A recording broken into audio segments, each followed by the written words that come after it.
Nagsisimula ang umaga sa Quirino Hill. Naghahanda ang St. Paul Episcopal Church para sa isang natatanging araw. Dumarating ang komunidad ng Cordilleran. Bit-bit ang kanilang mga palaspas, puno ng pag-asa at pananampalataya. Sa bakuran ng simbahan, naghihintay ang lahat. Sumasayaw ang mga palaspas sa hangin, nagpupuri sa pagdating ni Kristo. Nagsisimula ang prosesyon.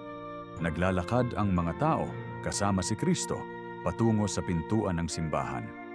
Sa loob ng simbahan, napupuno ang bawat upuan. Isang sagradong katahimikan ang bumabalot sa lahat. Naglalakad si Padre Benedict sa altar, suot ang kanyang lilang balabal, hudyat ng pagsisimula ng misa.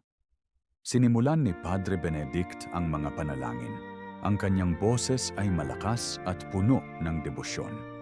Nagsermon siya tungkol sa kabutihan at pagmamahal, nagpapakita ng landas ng Panginoon sa puso ng bawat isa. Ang mga salita ni Padre Benedict ay lumalagos sa bawat kaluluwa, nagbibigay inspirasyon at kapayapaan. Matapos ang bendisyon, umuuwi ang lahat, dala ang diwa ng pag-asa at ang pagmamahal ng linggo ng palaspas.